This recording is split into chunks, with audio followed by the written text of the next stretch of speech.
మహాగణాధిపతయే నమః. ఓం గురుభ్యో నమః. ఓం శ్రీమాత్రే నమః.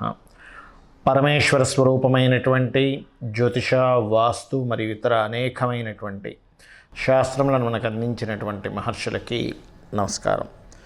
హయగ్రీవ హయగ్రీవ హయగ్రీవేతి యో వదేత్ తస్య నిస్సరతే వాణి జన్మకన్యా ప్రవాహవత్.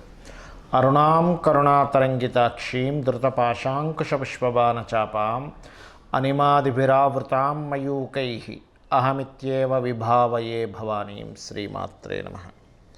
ప్రేక్షకులకి ఆ లలితాంబిక అమ్మవారి యొక్క అనుగ్రహం పరిపూర్ణంగా కలగాలని మనస్ఫూర్తిగా కోరుకుంటూ, మనం ఈ క్రోధినామ సంవత్సరంలో 12 రాసుల వారికి, వీలైతే 12 లగ్నాల నుంచి చూసుకోండి, లగ్నం తెలియని వారు రాసి చూసుకోవచ్చు, ఆదాయ వ్యయాలు ఎలా ఉన్నాయి, అదేవిధంగా రాజ్యపూజ్యము అవమానం ఎలా ఉంది, ఒకవేళ ఆదాయం తక్కువగా ఉంటే దాన్ని పెంచుకోవడం ఎలాగా, దానికి గ్రహస్థితి ఎంతవరకు మీకు సహకరిస్తుంది, మీరు చేసుకోవాల్సిన మంత్రం కానీ, గోసేవ కానీ, లేనట్లయితే దానం కానీ ఏమి చేసుకుంటే మీకు అభివృద్ధి ఉంటుంది అనేటువంటి విషయాలు మనం చెప్పుకుందాం. అయితే ఇక్కడ ఏంటంటే ఎప్పుడు కూడా ఈ సంవత్సర ఫలితాలు చెప్పేటప్పుడు ఆదాయ వ్యయాలతో పాటు గోచారంలో ఉండే మేజర్ ప్లానెట్స్ అంటారు.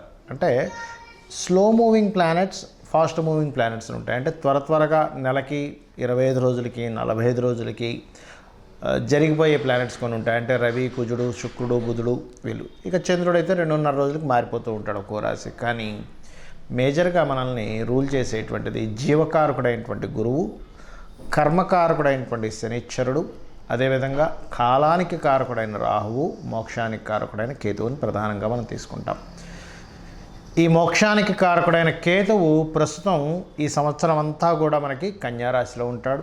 కాలానికి కారకుడైనటువంటి రాహువు మీనరాశిలోని, మరియు జీవకారకుడైన గురువు మాత్రం మే 2వ తేదీ వరకు మేషంలో ఉంటూ దాని తర్వాత వృషభంలోకి మారుతున్నాడు. ఇక శని భగవానుడైతే మారట్లేదు, కానీ మనకి జూన్, జూలై మాసాల నుంచి ఒక 4.5 నెలలు మాత్రం కొద్దిగా వక్రిస్తాడు. కుంభంలో ఉన్న శని వక్రిస్తాడు. అదేవిధంగా సెప్టెంబర్, అక్టోబర్, అంటే ఆల్మోస్ట్ సెప్టెంబర్ ఎండింగ్, అక్టోబర్ ఆ టైం నుంచి ఒక 4.5 నెలల పాటు గురువు కూడా వక్రిస్తాడు.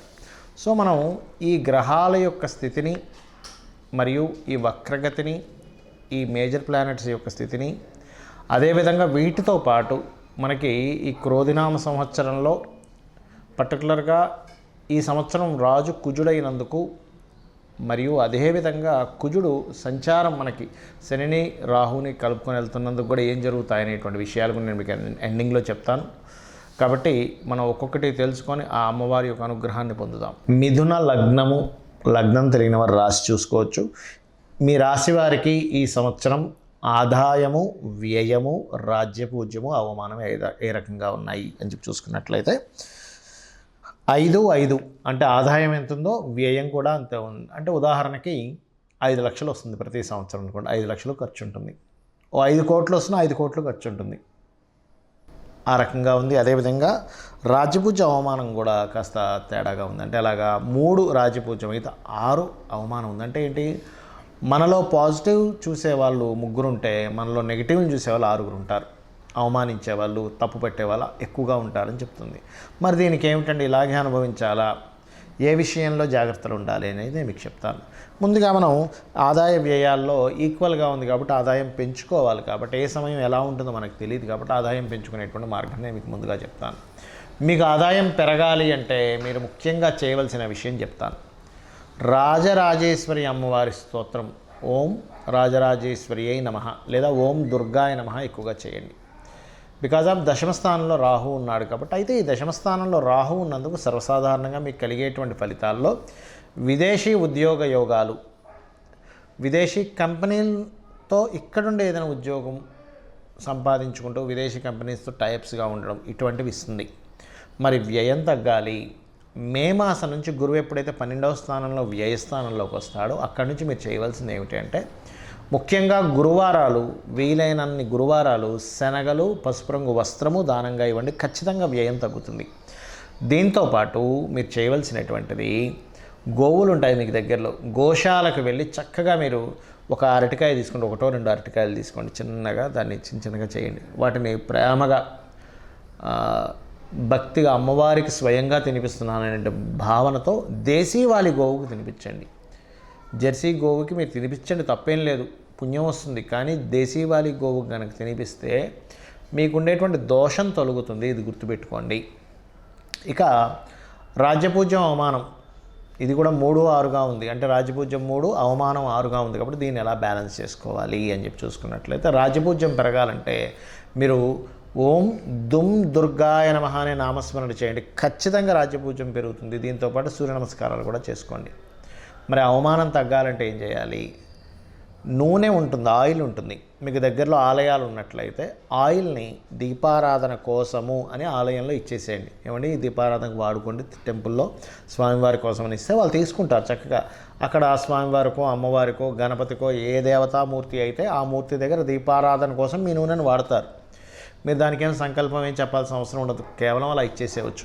ఈ రకంగా చేశారంటే ఖచ్చితంగా మీకు అవమానం అనేటువంటి తగ్గుతుంది. దీంతోపాటు మీకు గుర్తుపెట్టుకోండి, జూన్ నుంచి ఒక 4.5 నెలల పాటు శని భగవానుడు వక్రిస్తున్నాడు. అంటే ఏంటి, అష్టమంలోకి మళ్ళీ తన ప్రయాణం జరుగుతుంది. అందుకని ఏంటి, జూన్ నుంచి ఒక 4.5 నెలల పాటు మీరు ఏదైతే కొన్ని పనులు కొంచెం ఆలస్యం అవ్వడం, కొంచెం వాహనం మీద వెళ్ళేటప్పుడు కొంచెం జాగ్రత్తలు తీసుకుంటూ ఉండాలి. ఇక ఫైనాన్షియల్గా గ్రోత్ బాగుంటుంది. గురువు వక్రగతి జరిగేటప్పుడు మాత్రం పర్టికులర్గా మీకు అక్టోబర్ నుంచి ఒక 4.5 మంత్స్ కొంచెం లాభాలు పెరుగుతాయి, ఫైనాన్షియల్ గ్రోత్ బాగుంది. కాకపోతే ఈ మాసంలో ఈ సంవత్సరం పూర్తిగా మీరు చేయవలసింది ఏమిటంటే గుర్తుపెట్టుకోవాలండి, 4వ స్థానంలో కేతు ఉన్నాడు. కావున మీరు ఏదైనా ప్రాపర్టీస్ మీద ఇన్వెస్ట్మెంట్ చేయడం, ప్రాపర్టీ రిలేటెడ్ సంబంధించిన విషయాల్లో డెసిషన్ మేకింగ్, విద్యా సంబంధించినటువంటివి ఏవైనా కొత్తగా కోర్సెస్ చేసేటువంటి విషయాలలోని, తల్లిగారి ఆరోగ్య విషయంలో, ఏదైనా కొత్త వెహికల్ తీసుకునేటువంటి విషయంలో జాగ్రత్తగా తీసుకోండి. ఇక్కడ మీకు తప్పట అడుగులు పడేటువంటి ఛాన్సెస్ ఉన్నాయి. ఇక అదేవిధంగా వివాహ ప్రయత్నాలు ఎలా ఉంటాయి? వివాహ ప్రయత్నాలు సాగుతాయి, కాబట్టి మే లోపలే ట్రై చేసుకోండి. అదేవిధంగా కొంత మే లోపలైతే తండ్రి గారి మూలంగా, గవర్నమెంట్ వ్యక్తుల మూలంగా, తండ్రి సపోర్ట్ మూలంగా, తండ్రి మాట్లాడడం వల్ల సెట్ అవుతుంది. మే తర్వాత పర్టికులర్గా ఏంటంటే ఇక్కడ ఎవరైనా ఇష్టపడి రావడం కానీ, మీరు ఎవరైనా ఇష్టపడడం కానీ జరిగే ఛాన్సెస్ ఎక్కువగా చూపిస్తున్నాయి. మరియు దీంతోపాటు ఎవరైనా స్త్రీ మూలకంగా కూడా మీకు సంబంధం కుదురుతుంది అక్కడ, ఇది గుర్తుపెట్టుకోండి. ఇక ఉద్యోగం సంబంధించినవి మనం ఆల్రెడీ చెప్పుకున్నాము. విదేశీ సంబంధించిన ఉద్యోగ అవకాశాలు చక్కగా పెరుగుతాయి అనేటువంటిది. మరియు సాఫ్ట్వేర్ రంగాల వారికి అద్భుతమైన అవకాశాలు కూడా పెరుగుతాయి. ఏఐ అంటే ఆర్టిఫిషియల్ ఇంటెలిజెన్స్ సంబంధించినవి కూడా చక్కగా పెరుగుతాయి మిథునం వారికి, అందులో ఎటువంటి సందేహం లేదు. ఇక మీరు చేయవలసిన దేవతా ఆరాధన నిత్యము లలితా సహస్రనామాల యొక్క శ్రవణం చేయండి తప్పనిసరి. ఇప్పుడు చూడండి, భూ సంబంధంగా కొంతమందికి ఫార్మర్స్కి కానీ, రియల్ ఎస్టేట్ రంగాల వాళ్ళకి కానీ భూమితోనే ఉంటుంది పని, వాళ్ళకి దాన్ని వదిలి వెళ్ళలేరు. అలాంటి వాళ్ళు నిత్యం గణపతి చేయండి, ఖచ్చితంగా భూమి మూలంగా మీకు లాభం కలుగుతుంది. క్రోధినామ సంవత్సరము ఇక్కడ ప్రపంచవ్యాప్తంగా కానివ్వండి, దేశవ్యాప్తంగా కానివ్వండి, సంవత్సరానికంటూ ఒక లక్షణం ఉంటుంది. ఈ సంవత్సరం రాజైన దాన్ని బట్టి ఒక లక్షణం ఉంటుంది. గ్రహాల యొక్క స్థితిని బట్టి కొన్ని సంఘటనలు జరుగుతాయి. అయితే ఈ క్రోధినామ సంవత్సరం ఎంటర్ అవ్వకముందే కుజుడి యొక్క ప్రభావం పెరుగుతుంది అనేటువంటి చూపిస్తుంది. కాబట్టి ఆల్మోస్ట్ 2024 ఫిబ్రవరి మాసం నుంచే కొన్ని విద్వేషపూరితమైనటువంటి గొడవలకి, రాజకీయ నాయకుల మధ్యని విపరీతమైనటువంటి గొడవలకి, మరియు రాజుల మధ్యన గొడవలకి, యుద్ధాలకి, క్రోధి అంటే క్రోధం, కోపం పెట్టుకోవడం, చిన్న మిస్అండర్స్టాండింగ్స్ చేసుకోవడం, ఇటువంటి నామ సంవత్సరం ఇది. కాబట్టి దేశాల మధ్య, ప్రాంతాల మధ్య, మతాల మధ్య అనవసరమైనటువంటి విద్వేషాలు కలిగించేటువంటి సంవత్సరంగా చూపిస్తూ, ఇది కుజుడి యొక్క సంచారం. దీనివల్ల కుజుడు ఎవరికి కారకుడు అని చెప్పి తీసుకుంటే మిలిటరీకి, అందులో అంటే డిఫెన్స్ వారికి, పోలీస్ డిపార్ట్మెంట్ వారికి, రక్షణ వీటిని కల్పించేటువంటి వారికి. అంటే ఏంటి, ఈ సరిహద్దుల దగ్గర కొంత జాగ్రత్తగా ఉండాలి. అనవసరమైన గొడవలకు సంబంధించిన విషయంలో ఇక్కడ ఏదైనా గొడవలు జరుగుతాయి, అనవసరమైనటువంటి అవుతాయి అన్నప్పుడు కొంత జాగ్రత్తగా ఉండాలి, గుర్తుపెట్టుకోండి. కాబట్టి ఈ క్రోధినామ సంవత్సరంలో అందరూ చేసుకోవాల్సింది ఏంటి, ఇటువంటి గొడవలు మనం ఏమీ ఇబ్బంది పడకుండా ఉండాలి అంటే ముఖ్యంగా గుర్తుపెట్టుకోండి, కుజుడు రాజు అయ్యాడు కాబట్టి కుజగ్రహానికి శని రాహు గ్రహాల దగ్గర దీపారాధన చేయండి. చేసినట్లయితే అనవసరమైన గొడవలు బయట జరిగే ఛాన్సెస్ ఎక్కువగా ఉన్నాయి. కాబట్టి మీరు వెళ్ళి అనవసరంగా అందులో ఇరుక్కొని అందులో ఇబ్బంది పడకుండా మీరు సేఫ్గా ఉంటారు ఫస్ట్. అదేవిధంగా రాజుల మధ్య, రాజకీయాల నాయకుల మధ్య, రాజ్యాల మధ్య గొడవలు జరిగేటువంటి ఛాన్సెస్ ఇప్పుడు ఉన్నాయి. కాబట్టి వేరే వేరే దేశాల్లో ఉండేటువంటి వారు కూడా కొంచెం ఏదైనా ఇక్కడ ఏదైనా యుద్ధం సంబంధించినవి రాబోతుంది అన్నప్పుడు ఆ సరుకులు ఏవైనా మనకు చూడండి, కొంచెం యుద్ధ వాతావరణం ఉన్నప్పుడు బయటికి వెళ్ళలేని పరిస్థితి వచ్చినప్పుడు కొంచెం ఇంట్లో సరుకులు మనం స్టాక్ పెట్టుకుంటాం. ఇటువంటి విషయాల్లో చాలా అలర్ట్గా ఉండాలి. మొత్తం ప్రపంచవ్యాప్తంగా ఈ కాంబినేషన్ ఏర్పడుతుంది కావున. అలాగే మరొక విషయం ఏంటంటే, ఇక్కడ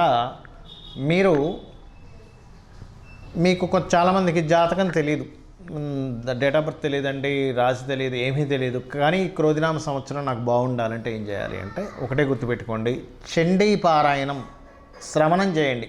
మీరు తర్పణమో హోమమో చేయలేకపోయినా కనీసం శ్రవణం చేయండి. ఎటువంటి ఇబ్బంది రాకుండా అమ్మవారు చూసుకుంటుంది ఈ సంవత్సరం.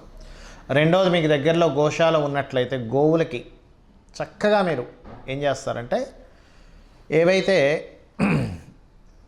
ఈ మన నువ్వులు తినిపించకూడదండి. బెల్లము, గోంగూర మరియు క్యారెట్స్, బీట్రూట్స్ లాంటివి, అదేవిధంగా గోధుమ రవ్వ ఇటువంటివి తినిపించండి. మీ గ్రహస్థితి ఎలాగున్నా సరే క్లియర్ అవుతుంది. దీంతోపాటు కుజ, శని, రాహు, కేతు గ్రహం దగ్గర కూడా దీపారాధన చేయండి. ఎందుకంటే జాతకం తెలియదు, ఏమీ తెలియదు, కానీ 6th హౌస్లో కేతు సంచరిస్తున్నాడు బుధరాశుల్లో. అందుకని ఏమిటి, ఈ అప్పుల విషయంలో మీరు ఇబ్బంది పడకుండా ఉండడానికి కేతు యొక్క అనుగ్రహం, గణపతి యొక్క అనుగ్రహం కలుగుతుంది. కాబట్టి గణపతి ఆలయాలకు వెళ్ళడం, అమ్మవారి ఆలయాలకు వెళ్ళడం, అందులో ముఖ్యంగా దుర్గాదేవి ఆలయాలకు వెళ్ళడం. దీంతోపాటు మీనరాశిలో రాహు యొక్క సంచారం అనేటువంటిది బాగా గుర్తుపెట్టుకోండి. దేవత సంబంధించినటువంటి పూజ పునస్కారాలు మాత్రమే కాకుండా పితృదేవతలకు ప్రధానంగా చేసుకోండి. మీరు ఎంత పితృదేవతలకు చేసుకుంటారా అంత చక్కటి ఫలితాలు మీకు వస్తాయి. మీరు ఆయురారోగ్యాలతోని, సుఖ సంతోషాలతోని, ధనపరంగా ఎటువంటి ఇబ్బంది లేకుండా ఉండగలుగుతారు. గుర్తుపెట్టుకోండి. అయితే ఇక్కడ ఎవరైనా సరే గుర్తుపెట్టుకోండి, బాగా అప్పులతో ఇబ్బంది పడుతున్నారు, ఈ సంవత్సరం ఇంకా ఎక్కువ ఇబ్బంది పడుతున్నారు అనుకునేటువంటి వారికి గణపతి ఆరాధన చేస్తూ మీరు ఓం అపర్ణాయై నమః అనే మంత్రం చేయండి. ఈ సంవత్సరం ఉన్న గ్రహస్థితి బట్టి చెప్తున్నాను. ఎవరికైనా బాగా ధనపరంగా ప్రెషర్ ఎక్కువగా ఉందండి, ఒక పక్క కట్టాలి కానీ ఆ ప్రెషర్స్ నేను తట్టుకోలేకపోతున్నాను, ఫైనాన్స్ ఇంకా పెరగాలి అనుకుంటే ఓం నవవిద్రుమ బింబశ్రీ న్యక్కారి రదనచ్చద అనే నామస్మరణ చేయండి. ఖచ్చితంగా మీకు ఫైనాన్షియల్ గ్రోత్ అనేటువంటిది పెరుగుతుంది, గొడవలు తగ్గుతాయి.